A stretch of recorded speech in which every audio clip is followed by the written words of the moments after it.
Amigas, amigos, muy buenas tardes tengan todos ustedes. Los saluda con el afecto de siempre José Manuel Villalpando aquí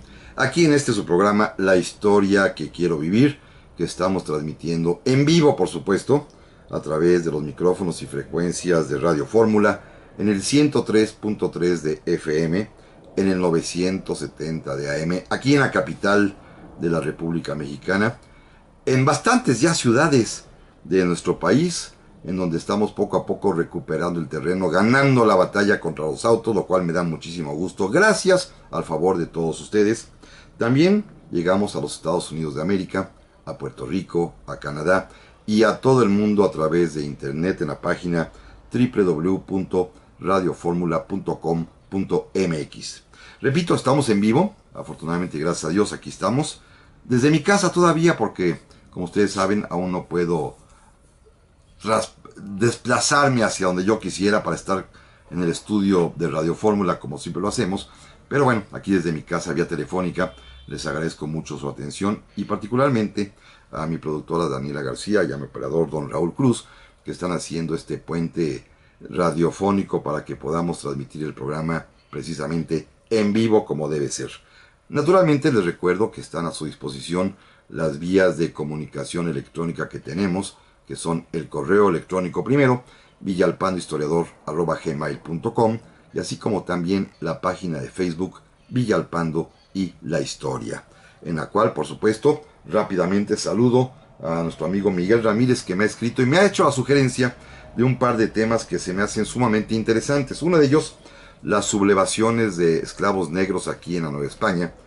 que las poblaciones cimarronas, particularmente en la Sierra de Veracruz, esto ya no me lo dice él, pero ahí existe un lugar que se llama Yanga, que seguramente muchos de ustedes conocen, que precisamente responde al nombre de un esclavo negro cimarrón que se levantó en armas contra la dominación y explotación española. Es un tema interesante, don Miguel, muchas gracias, y también me pide que hablemos de la guerra cristera. Creo que ya lo hice hace un par de años, pero hay que volverlo a hacer porque es un tema interesante. Le prometo que lo voy a tomar en cuenta para muy pronto hacerlo. También gracias a don Manuel García, que nos saluda desde Querétaro, se lo aprecio enormemente, que ya está al pendiente del programa, cosa que le agradezco. Y hace rato también me escribieron para saludar don José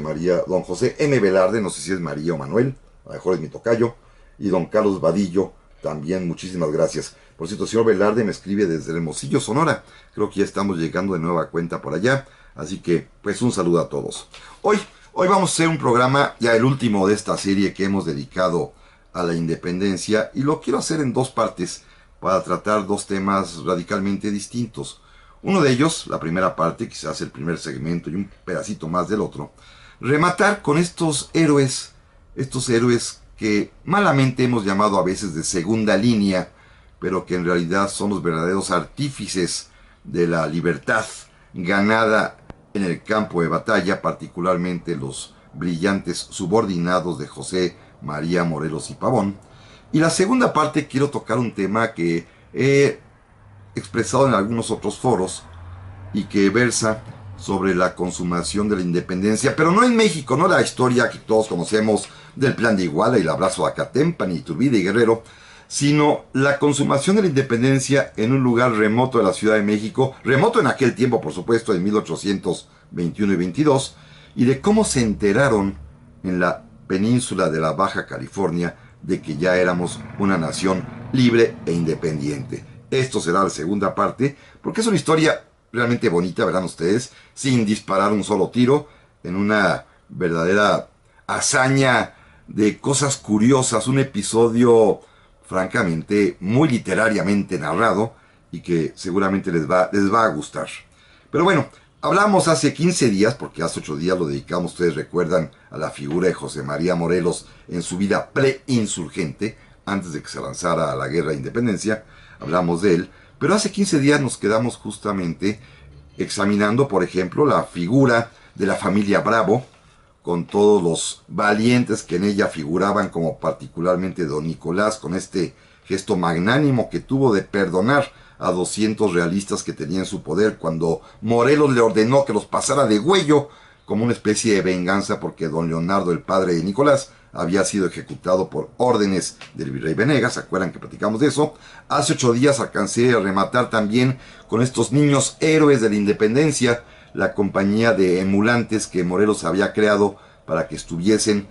por supuesto, valga la palabra eufemística, jugando a la guerra a las órdenes del jovencito niño capitán Juan Nepomuceno Almonte, entre los que figuraba Narciso Mendoza, que platicamos que este sí es un ser histórico auténtico que sí existió. Bueno, simplemente déjenme repasar algunos otros subordinados de Morelos, porque decía yo hace 15 días que entre las grandes virtudes, los dones naturales que Morelos tenía, que ni él supo que poseía estas fabulosas virtudes para poder hacer la guerra, y las descubrió ya sobre el campo de batalla, estaban naturalmente el conocimiento de la geografía, un talento estratégico natural, pero sobre todo hacía yo énfasis en su capacidad para elegir subordinados, tanto que cuando lo estaban enjuiciando y sometido a proceso ya a víspera de ser ejecutado, cuando le preguntaron sus jueces, sus inquisidores, que con quién planeaba las campañas, él dijo que él solito concebía el plan estratégico, pero que para ejecutarlo contaba con la ayuda de sus subordinados, que eran verdaderamente destacados y denodados. Los Bravo, por supuesto, pero también los Galeana, esta familia de origen irlandés que había castellanizado su apellido para quedar como Galeana, y que formaban parte de ella un hombre verdaderamente valiente, denodado, que quizás era la mejor espada de Morelos, que todos conocemos, que se llama Hermenegildo Galeana, a quien Morelos, fíjense bien qué curioso, le hizo el feo varias veces y no lo ascendió ni lo promovió a ser su segundo al mando. Prefirió primero a don Leonardo Bravo, después a don Mariano Matamoros, después a don Juan Nepomuceno Rosáins, porque Galeana tenía, a juicio de Morelos, fíjense bien,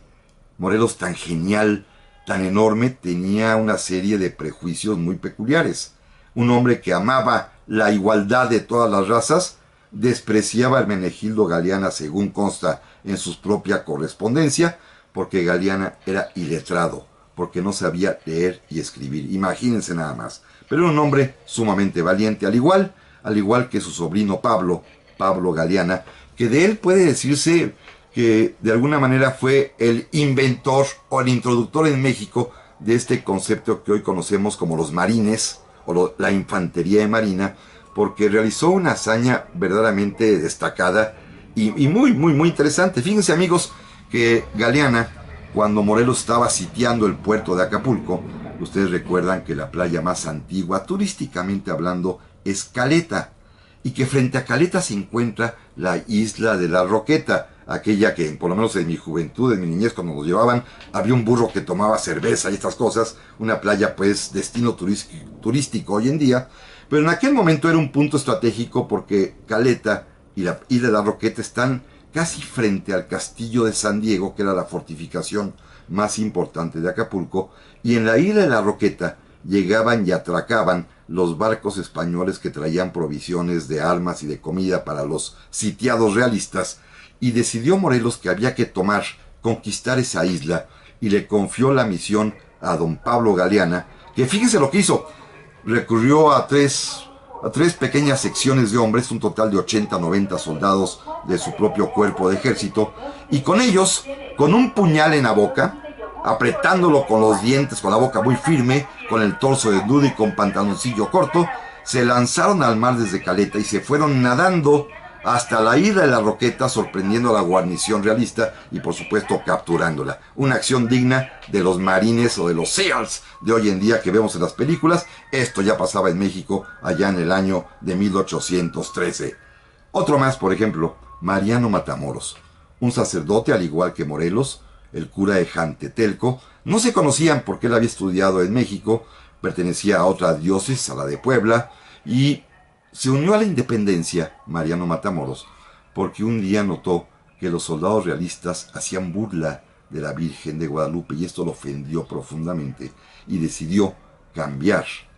dedicarse a la vida militar, abandonar el sacerdocio y unirse a Morelos, y tampoco sin saber que tenía estas cualidades o virtudes militares se va a transformar en un gran líder, a grado tal que Matamoros va a vencer en varias batallas como en San Agustín de Palmar, pero Morelos le va a confiar la misión de llevar un ejército insurgente hasta Guatemala. No va a llegar a Guatemala, llegará hasta Chiapas, pero es quien lleva la noticia de la independencia hasta el sur de México. Cuando Mariano Matamoros es capturado en la batalla de Purorán y fusilado, cuando después en Coyuca sea también herido de muerte Hermenegildo Galeana, estos dos bravísimos e importantes militares para Morelos, es cuando el siervo de la nación diga aquella frase que todos conocemos de que me he quedado sin brazos, ya no soy nada, porque había perdido a sus dos más valientes generales. Otros más, aunque en un momento tengamos que cortar, pues son, por ejemplo, los jóvenes en ese momento, Vicente Guerrero y Juan Álvarez. Ambos de origen humilde, ambos mozos de hacienda, pero ambos también que pronto fueron adquiriendo fama, prestigio, porque se convirtieron en soldados de confianza para Morelos, y los dos comenzaron a destacar en el campo insurgente, y los dos, como todos sabemos, van a sobrevivir a la guerra de independencia y van a alcanzar los más importantes puestos públicos. Pero volvemos en un momento más. Ya estamos aquí, amigas, amigos, este segundo bloque del día de hoy transmitiendo en vivo. Yo desde mi casa, pero les agradezco muchísimo la paciencia que han tenido para poder hacer los programas de esta manera sin asistir yo personalmente al estudio. Pero gracias a Daniela y a don Raúl que están haciendo el puente radiofónico para poder estar con ustedes. Y gracias también a don Iván García que dice que quiere 2 horas de programa. Yo también quisiera que dedique un programa al proceso de Morelos. Vale la pena hacerlo, pero le prometo que lo hagamos en diciembre, justamente el 22 de diciembre, por estas fechas, que es el aniversario de la muerte de don José María Morelos y Pavón. Dice don Raúl Tamayo, desde Indianápolis, está escribiendo que Morelos es su héroe favorito. El mío también, don Raúl, en esto coincidimos usted y yo. Y también le quiero agradecer mucho a don José M. Velarde, que me vuelve a escribir, que está buenísimo el programa. Gracias, desde Hermosillo. A don Santiago Rosas Pérez, desde Puebla, que es donde están las cúpulas de iglesias caídas, me dice, pero que la gente está ayudando mucho para restaurar y levantar de nuevo tanto la ciudad como la moral poblana. Qué bueno. También a doña Gabriela González Rodríguez, que me está saludando desde Chihuahua. Así que gracias, nos están escuchando ya de nueva cuenta en Chihuahua, donde ya regresamos afortunadamente. También a don Fernando Solinas, que nos escribe desde McAllen, en Texas, y que pide que salude a las chicas de su tienda Flans,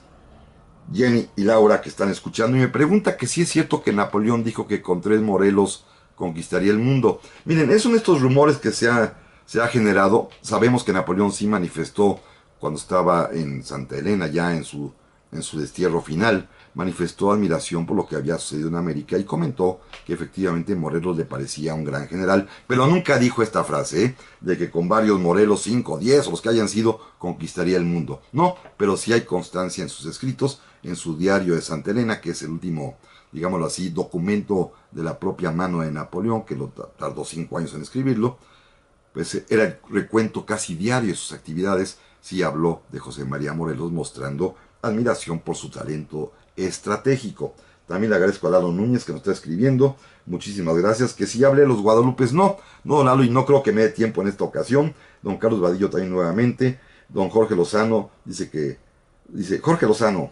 un compañero de clase le preguntó sobre los podcasts.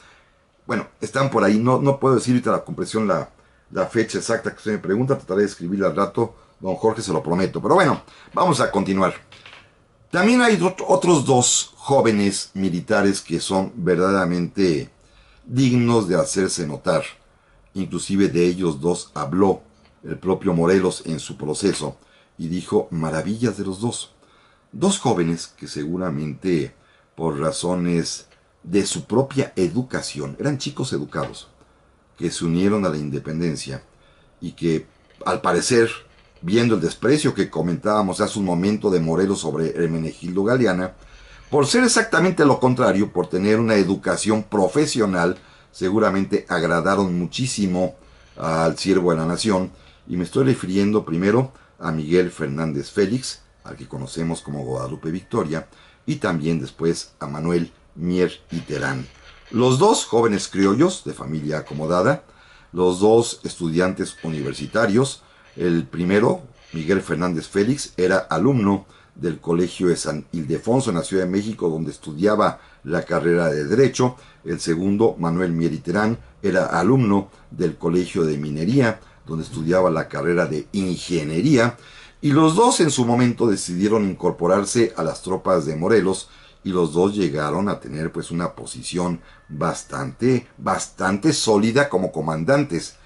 A Mier y Terán, por ejemplo, dado sus conocimientos científicos y técnicos y matemáticos sobre todo, Morelos le encargó, le encomendó el mando de la artillería insurgente, y se destacó como un gran artillero, y efectivamente pues gracias a él muchas de las batallas, muchos de los combates fueron ganados a cañonazos, pero con esta pequeña deficiencia, que los artilleros, como no están en la primera línea de combate, normalmente nunca se destacan, y solamente sus méritos técnicos pues son reconocidos muy a posteriori. En cambio, Guadalupe Victoria, o más bien Miguel Fernández Félix, pues sí, desde el momento primero en que se incorpora tendrá un mando en las columnas de infantería del ejército insurgente de Morelos, y va a destacar particularmente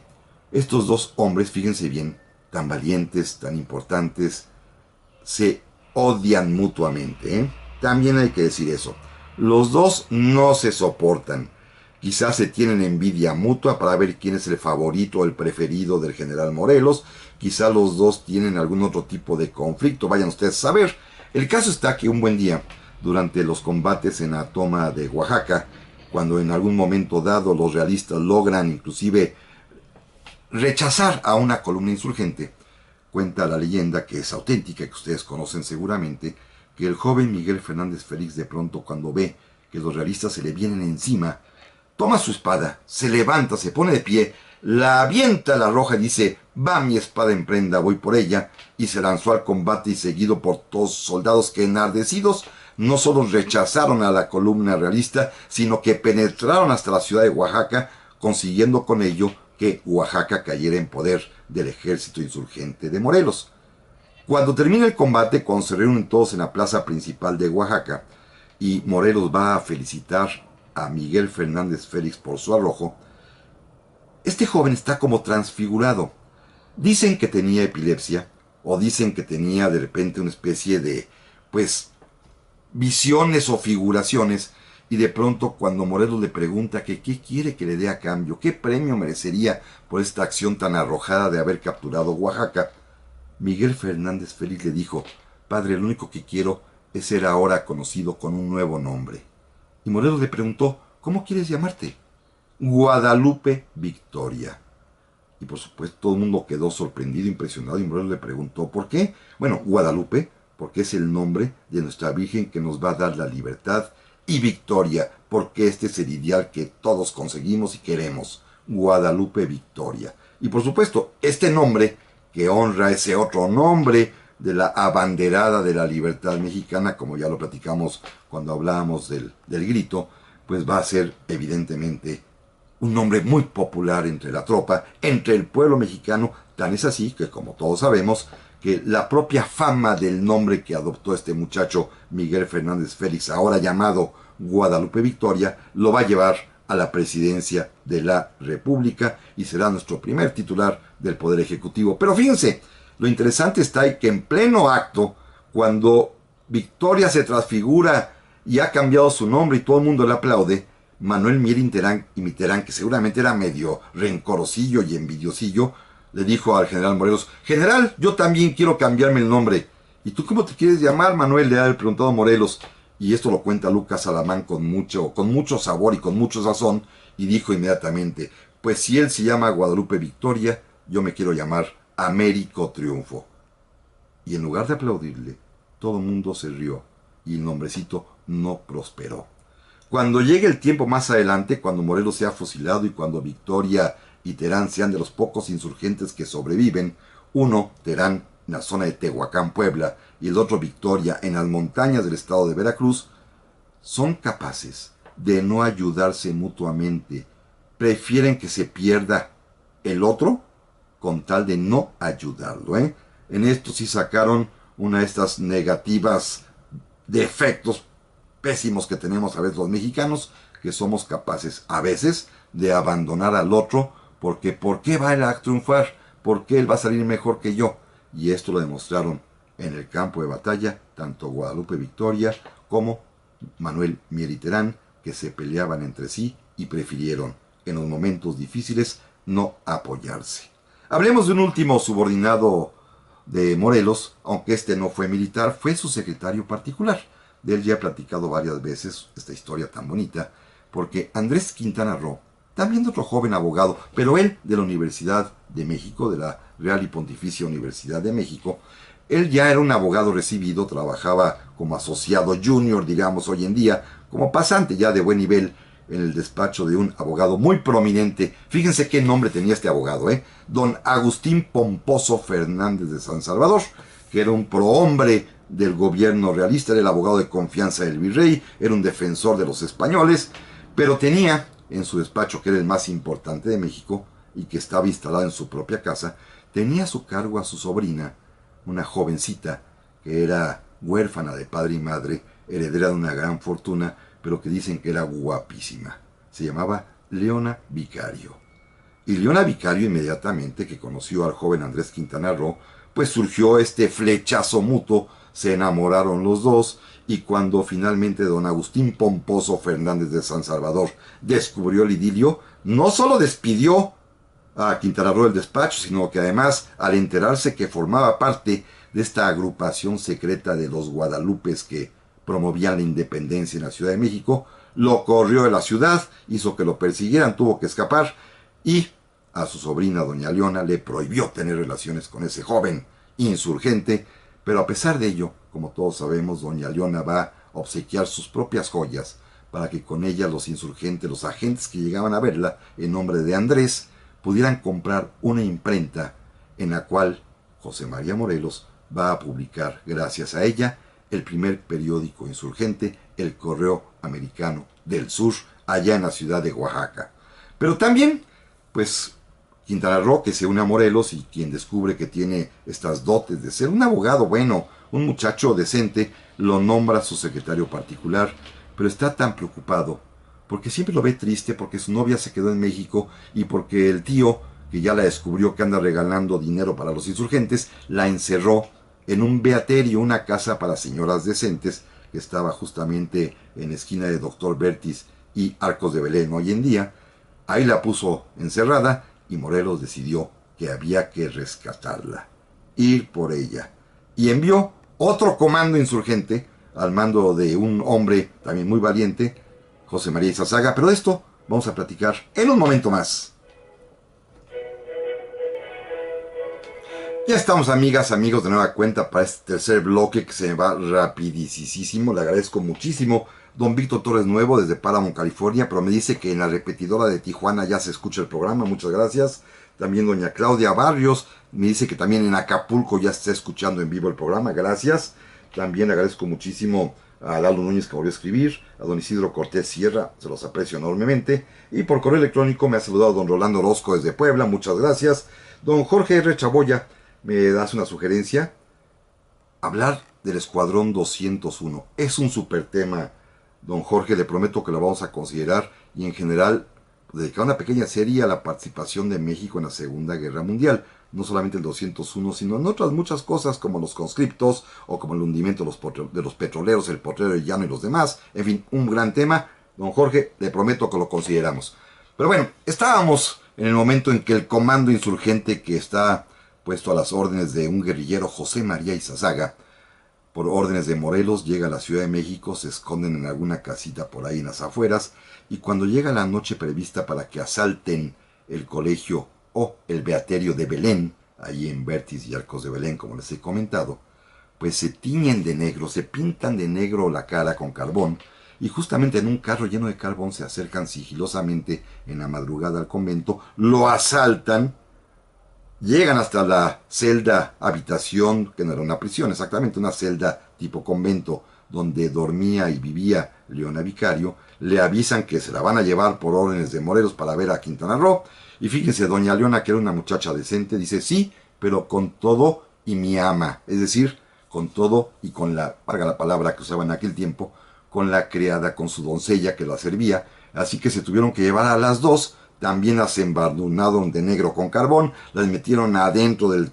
carromato este que tenía precisamente carboncillos, la sacaron de ahí y la fueron a llevar hasta Chilpancingo, en donde se la entregaron a Morelos, y Morelos le dio la gran sorpresa al joven Andrés Quintana Roo, que estaba verdaderamente brincando de gusto, pero le dijo: Morelos, quietos, ahora sí, primero lo primero. Y Morelos mismo los casó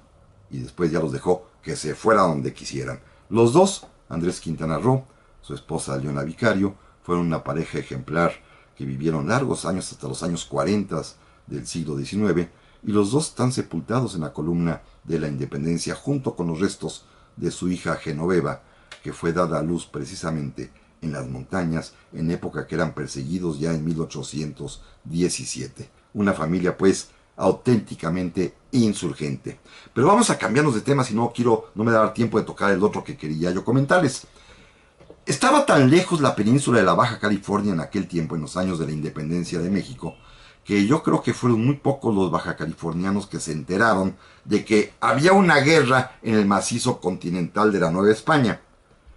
En aquel tiempo la población, según los cálculos que he podido realizar, no pasaba más de 6,000 habitantes en toda la península, y las principales poblaciones eran, fíjense bien, la capital, que estaba en Loreto, que no tenía más de 1,000 y pico de almas;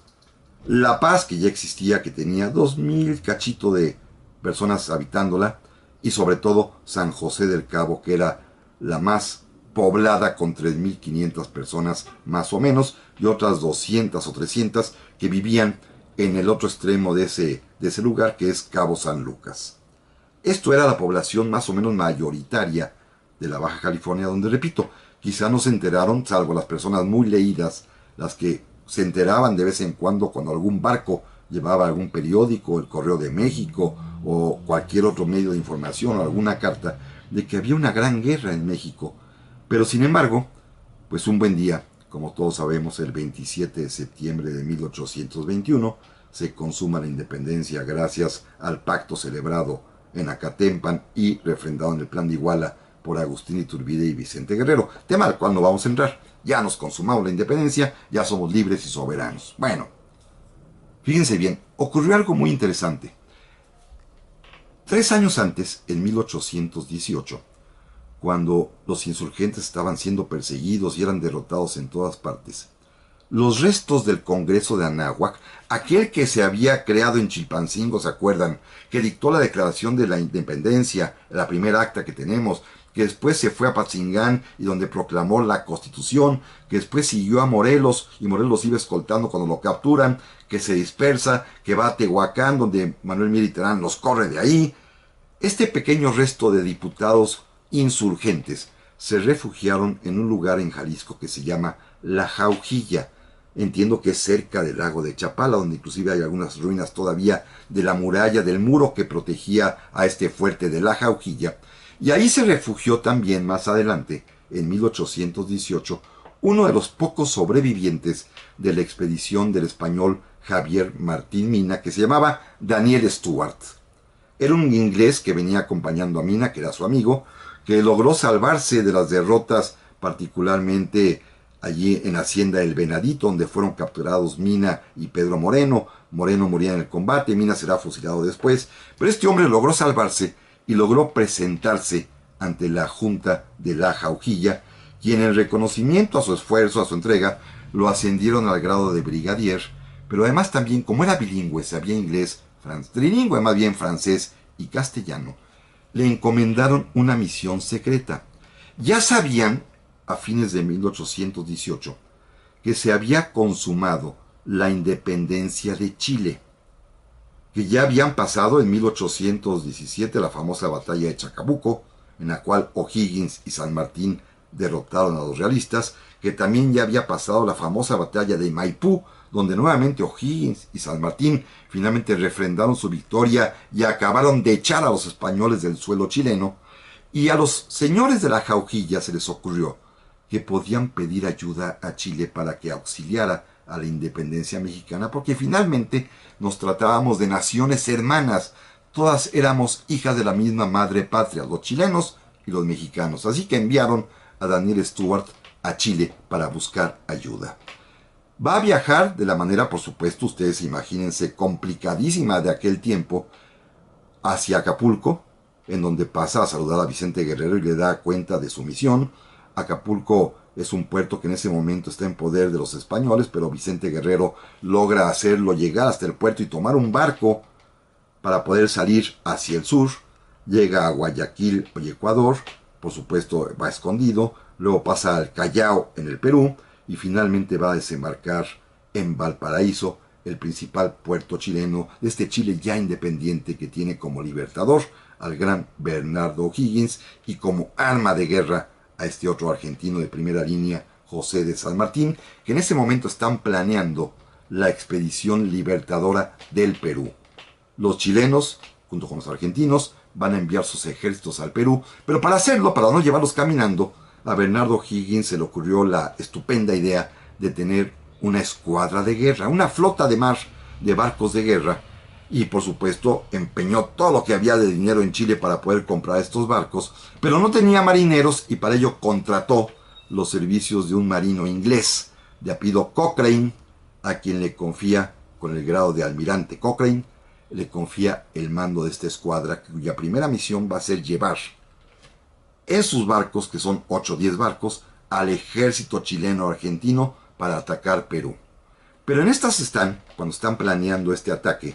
cuando Bernardo O'Higgins recibe la visita de Daniel Stuart, quien le expone esta petición del gobierno nacional mexicano, como dice O'Higgins en una carta, de que por favor los ayude. Y O'Higgins, más que San Martín no le interesaba mucho el tema, pero O'Higgins decide que sí va a ayudar a México. Y le promete a Stuart que en cuanto pueda, en cuanto termine de desocupar a la flota de guerra que va a llevar, a transportar al ejército chileno argentino al Perú, va a enviar a sus barcos para México para auxiliar a la independencia. Claro, esta promesa hace que Stuart pues vaya con O'Higgins y con San Martín, que se embarquen en estas naves de guerra al mando del almirante Cochrane, que desembarquen en Perú, que comiencen las hostilidades, y tarda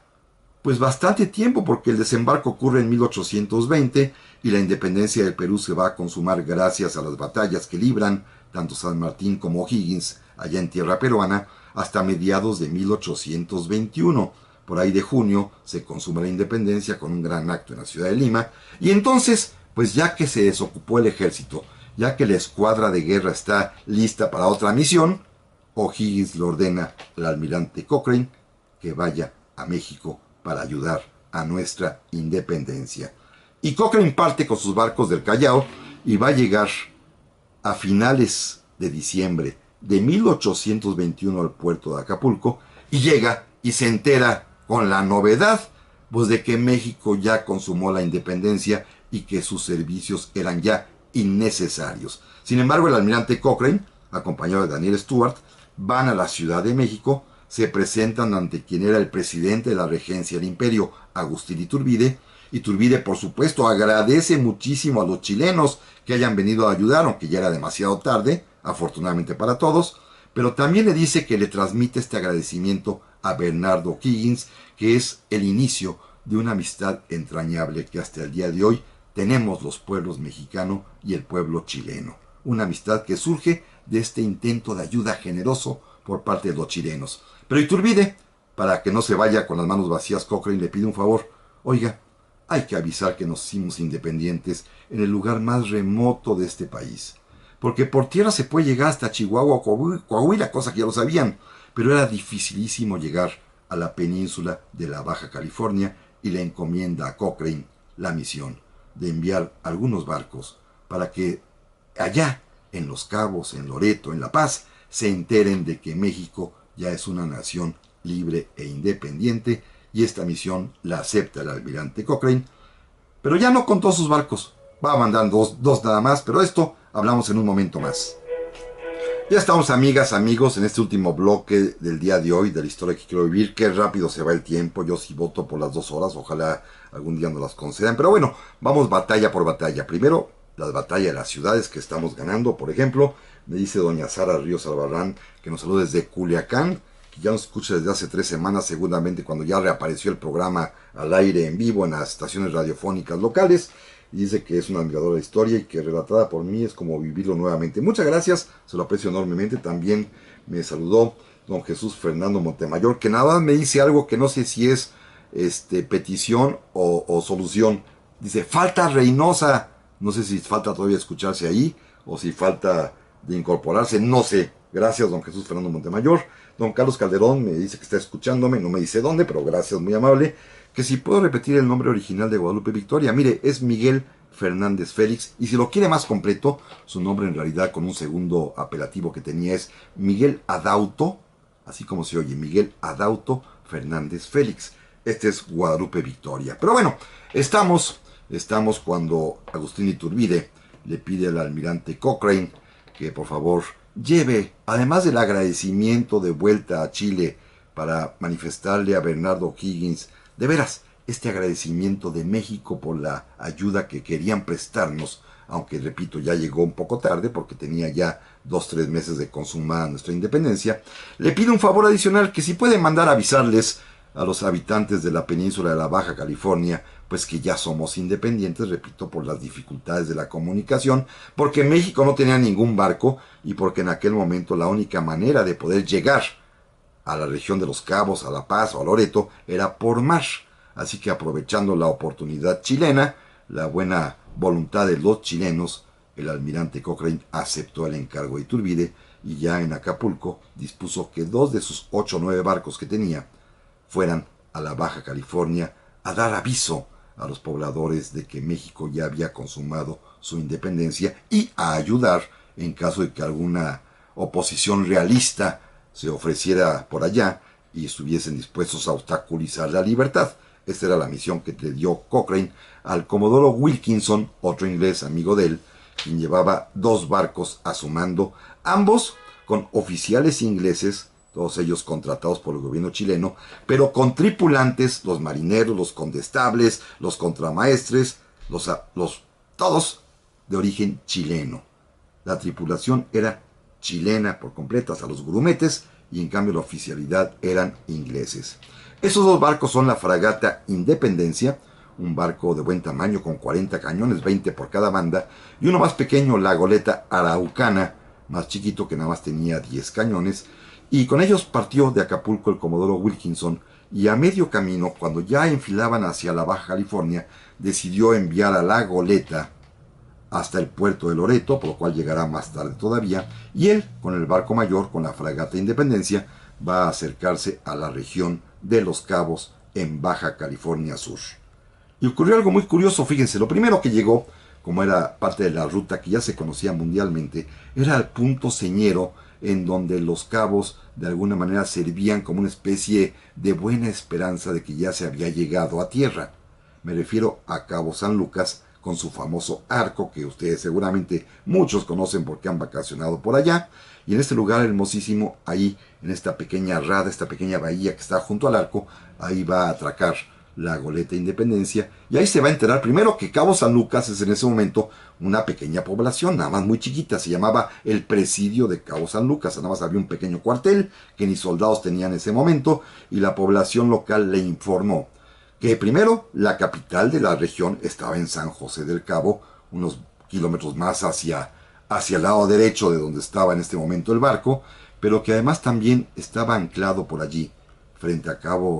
San José del Cabo, un barco español, el San Francisco Javier. Así que Wilkinson, con toda precaución, se acercó de noche. Cuando vio que efectivamente había un barco anclado frente a San José del Cabo, decidió cambiar la bandera, arrió la bandera chilena, esta muy bonita que todos conocemos, que es azul con rojo y una estrella blanca, y puso una bandera inglesa, finalmente era el inglés. Y con esto los marineros del San Francisco Javier, muy confiados, lo dejaron acercarse, y una vez que ya estaba junto a él, pues los sorprendió, cambió de bandera, los amenazó con sus cañones, los españoles se rindieron, y con este pequeño triunfo obtenido, desembarcó sigilosamente esa misma noche del día 17 de febrero de 1822, desembarcó frente a San José del Cabo, en una playa que al día de hoy se llama la playa del Chileno. El chileno. ¿Por qué? Porque ahí estaban los chilenos, ahí estaba el barco chileno que llegó a notificar la independencia a la península de la Baja California, y sigilosamente el comodoro Wilkinson con sus marineros chilenos se acercó a San José del Cabo, a esta población hermosísima que hoy en día es un centro turístico de primer nivel, y sorprendió a la guarnición, que no eran más de 30 a 40 soldados realistas, los puso presos, nadie disparó un solo tiro. Se acercó a la casa principal que estaba junto a la misión, la casa de gobierno, y ahí encontró muy quitados de la pena jugando baraja a 3 personajes. Uno, al comandante local, un alférez, Fernando de la Toba. Segundo, al visitante que había llegado en el barco español capturado, que era el antiguo gobernador del puerto de San Blas de Nayarit, que había huido porque se había enterado de la consumación de la independencia, pero también se enteró allí, o capturó allí, el propio Wilkinson, a un sacerdote de la orden dominica,